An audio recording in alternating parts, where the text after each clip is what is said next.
Hey team, Bill Storm here with you, and today we're going to continue our journey and our study of John Maxwell's book, High Road Leadership. We're on to chapter 8, Embrace Authenticity.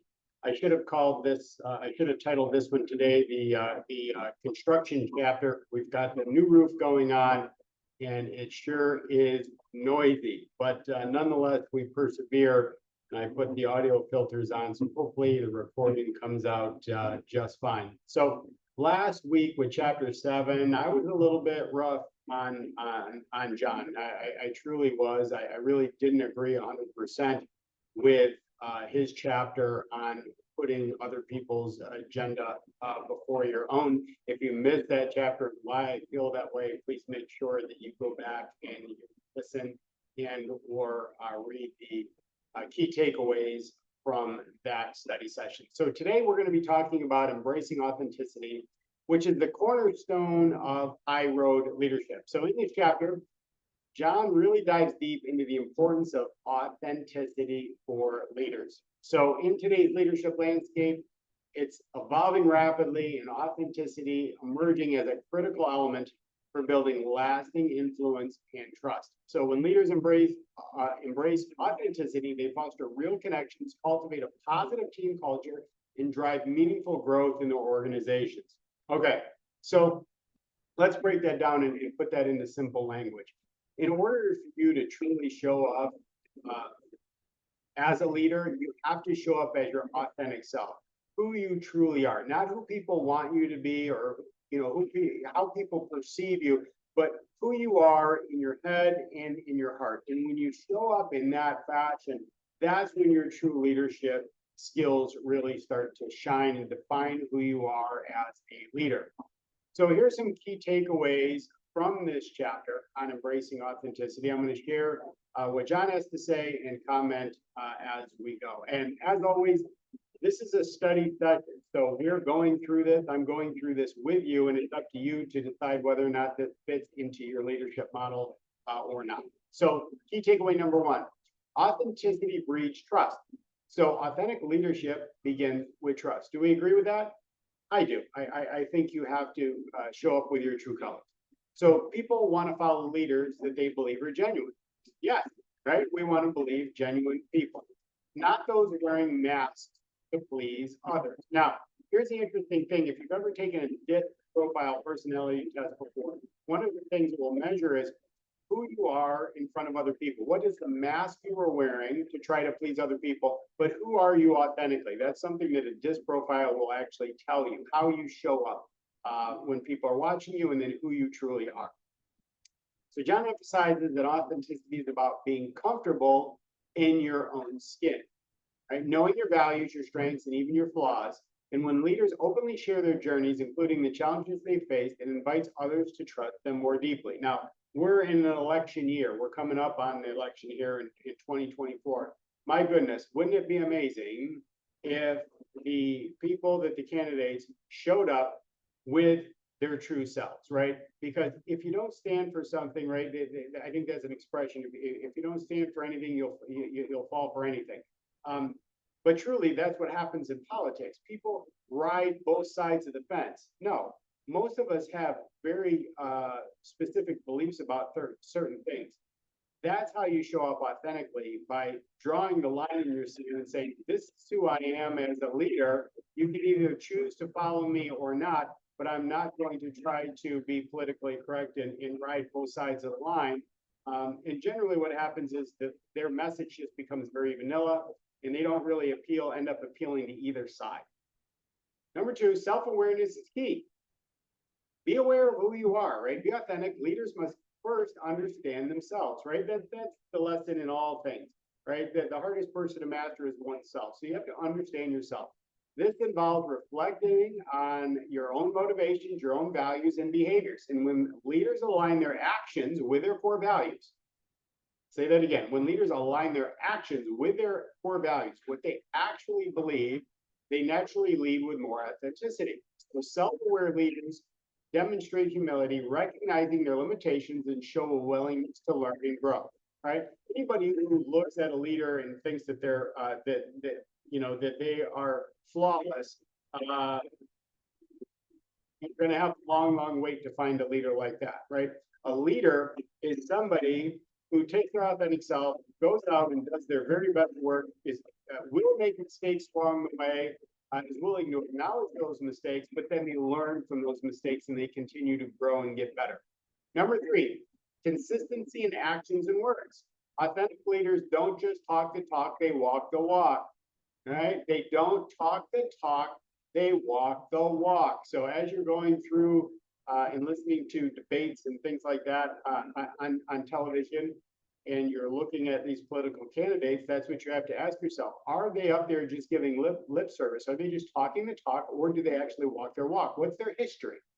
So consistency between words and actions is a hallmark of a genuine leader. And leaders who say one thing but do another quickly lose credibility. And by acting in alignment with your stated principles, you're going to set an example and foster respect from your team. Number four, vulnerability is strength. John points out that leaders who are willing to be vulnerable, who admit when they don't have all the answers or when they've made mistakes, are often seen as stronger, not weaker. Vulnerability shows that leaders are human and relatable. This openness encourages team members to express themselves more freely, fostering a culture of openness and innovation. So here's the thing.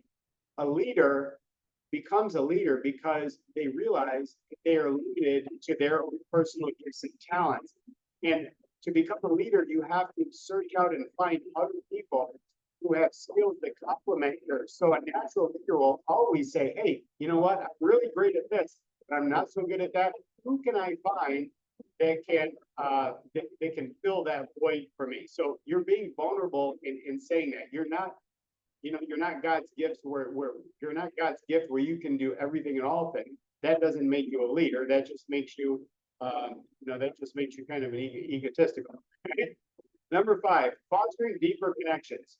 Authentic leaders understand that leadership is about relationships, not titles. Yes, one of my favorite things that John said is, if you have the title of a leader, but no one is following you, then you're basically just going for a walk. That pretty much sums up the whole thing. So here's some action steps for you as a leader. Take some time to reflect on your core values.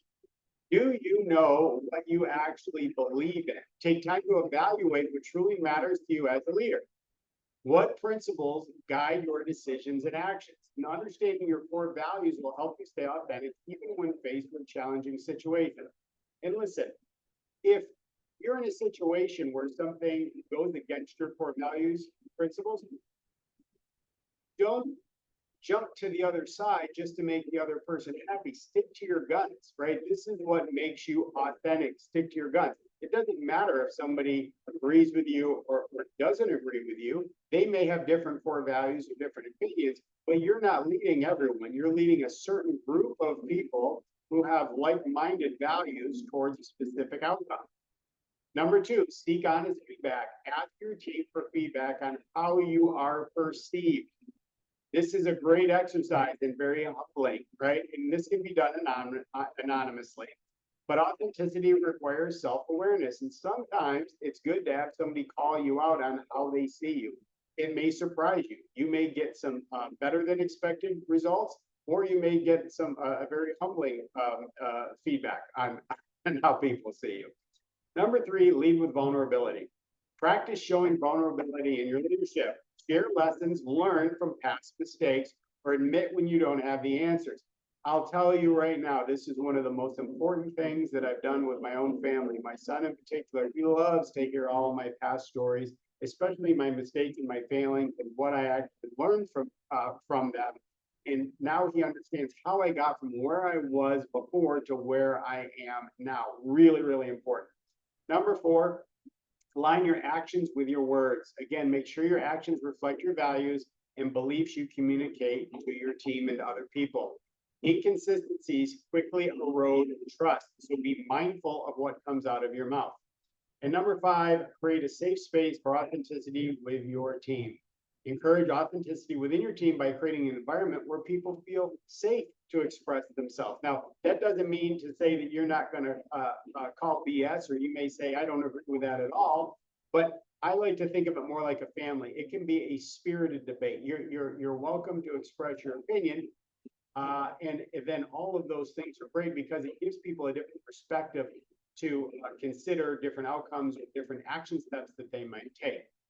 So John says this is why authenticity matters in leadership today. Authenticity isn't just a buzzword in leadership, right? It's a fundamental characteristic that separates great leaders from the bad ones. And in a world where employees or team members crave purpose and connection, leaders who embrace authenticity are more likely to foster loyal, motivated team or become motivated team members. So when leaders are genuine, they inspire others to be the same. Create a workplace where innovation, collaboration, and trust are what flourish. So that's chapter 8. This chapter, I'm much more in alignment with it than the last chapter with John. And I think with authenticity, that's what it's all about.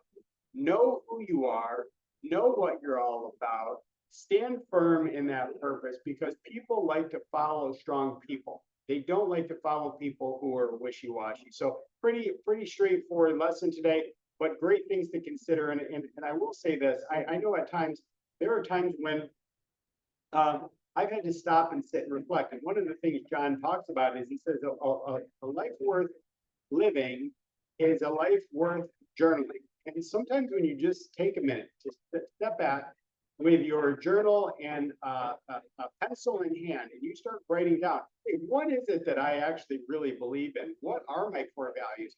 You know, subconsciously, how do I make decisions? What do I really stand for? And is the message that I'm giving or what comes out of my mouth, does it reflect what my core values are?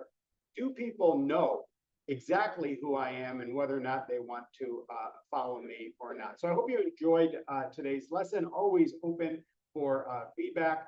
Thank you so much for tuning in and see you again next week.